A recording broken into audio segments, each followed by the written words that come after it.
Mandela qui disait souvent qu'on ne perd jamais. Soit on gagne ou on apprend. Donc je vous remercie tout le monde. Comme chaque année depuis 1987, ATD Quart Monde organisait la journée du refus de la misère le 17 octobre. Objectif, faire entendre la voix des plus défavorisés et mobiliser les citoyens et les pouvoirs publics. Je vois qu'il y a des tas de gens dans la rue, qui dorment dans la rue. Des tas de gens, il y a eu un squat où ils ont fait un travail formidable pour accueillir des gens qui sont dans la rue. Et par 2 fois déjà, ils ont été jetés dehors violemment. Là, actuellement, c'est sur un fil aussi, hein, ils ne sont pas du tout sûrs de pouvoir rester, alors que c'est des gens qui construisent vraiment. Plutôt jeunes, vivant en famille, peu diplômés, ouvrières ou employés. C'est le portrait robot d'une personne pauvre selon l'Observatoire des inégalités en France. Dans l'Hexagone, 2 personnes sur 3 vivant en dessous du seuil de pauvreté se trouvent dans les grandes villes. La précarité touche surtout les minorités ethniques et les migrants.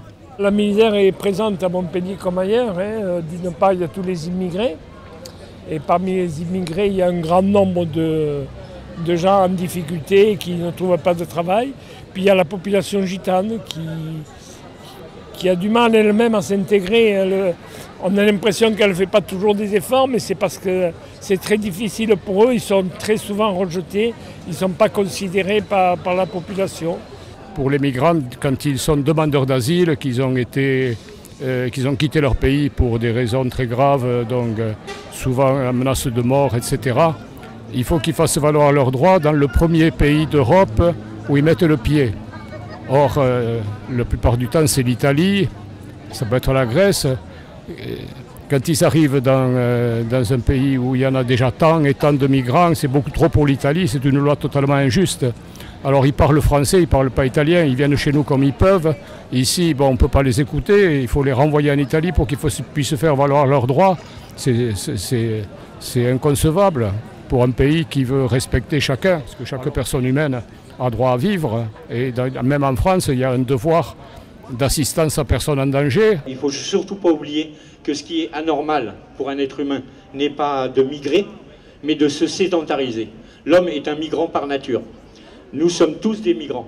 Il y a différents types de misère et il faut dire qu'il n'y a pas de couleur, il n'y a pas de religion, il n'y a rien qui sépare. Il y a juste l'amour et le partage.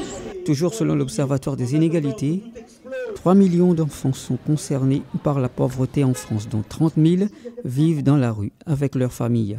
En 15 ans, le taux d'enfants vivant sous le seuil de pauvreté est passé de 16 à 20%.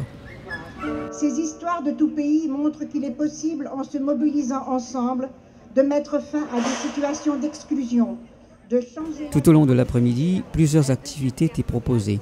Débats, réflexions autour de la précarité, mais aussi expositions et animations musicales.